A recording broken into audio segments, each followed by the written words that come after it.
প্রিয় বন্ধুরা, আজকে আপনাদের দেখাবো পুরান ঢাকার আরমানিটোলায় আবুল খায়রাত সড়কে অবস্থিত তারা মসজিদ। এই মসজিদের সকল জানা অজানা তথ্যচিত্র নিয়ে হাজির হচ্ছি আমি শাওন খান। মসজিদে ঢোকার আগেই চোখে মিলবে আরমানিটোলা সরকারি হাই স্কুল।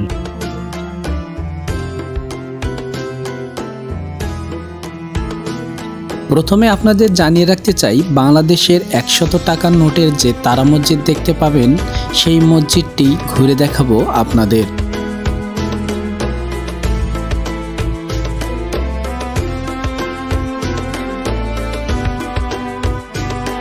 মসজিদে প্রথমেই প্রবেশ করতে চোখে পড়ে বিশাল আকৃতির ফোয়ারা বিশিষ্ট একটি তারা। 18 শতকের দিকে ঢাকার মহল্লা আলী আবু সাইদ ঢাকায় আসেন। পরবর্তীতে ওই এলাকার নাম হয় আরমানিটোলা। ধনাঢ্য ব্যক্তি মীর আবু সাইদের নাতি জমিদার মির্জা গোলাম পীর তারা মসজিদ নির্মাণ করেন। তবে তারা মসজিদ পূর্বে তার নাম অনুসারে মির্জা মসজিদ হিসেবেই বেশি পরিচিত ছিল। 17 শতকে দিল্লি, আগ্রা ও লাহোরে নির্মিত মোগল স্থাপত্য শৈলী অনুসারে এই মসজিদ নির্মাণ করা হয়েছিল। মসজিদের কোথাও এর তৈরির সময় উল্লেখ পাওয়া যায়নি, তবে ধারণা করা হয় 1860 খ্রিস্টাব্দে মৃত্যুর পূর্বে নির্মাণ করেছিলেন মির্জা আজম। মির্জা গোলামের সময় মসজিদটি ছিল 3 গম্বুজ বিশিষ্ট। আয়তাকার মসজিদটির দৈর্ঘ্য ছিল 33 ফুট ও প্রস্থ 12 ফুট। আলীজানের সংস্কারের সময় 1926 সালে মসজিদটির পূর্ব দিকে একটি বারান্দা বাড়ানো হয়। 1987 সালে 3 গম্বুজ থেকে 5 গম্বুজ করা হয়। 3টি নতুন মেহরাবও তৈরি করা হয়। বর্তমানে মসজিদটির দৈর্ঘ্য 70 ফুট এবং প্রস্থ 26 ফুট।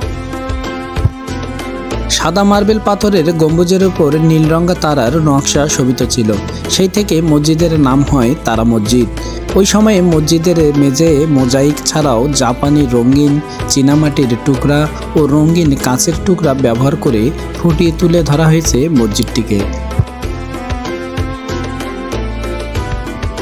মসজিদের ভেতরের নান্দনিক দৃষ্টি সত্যি নজর কাড়ার মতো। টাইলসের বিভিন্ন নকশার উদ্ভিদ ও ফুলদানির মোটিভ স্থান পেয়েছে দেওয়ালগুলোতে। এছাড়াও মসজিদের অভ্যন্তর ও বাইরে পুরোটাই মোজাইক নকশায় শোভিত। এর গায়ে চীনামাটির বাসন, পেয়ালা, কাঁচের টুকরো ব্যবহৃত হয়েছে। আর এই পদ্ধতিকে বলা হয় চিনি টিকরি বা চিনি দানার কাজ। মসজিদের গাত্র নকশায় রয়েছে ফুলদানি, ফুলের ঝাড়, গোলাপ ফুল, এক বিনতে একটি ফুল, 4 তারা, নক্ষত্র ও আরবি ক্যালিগ্রাফিক লিপি বিদ্যমান।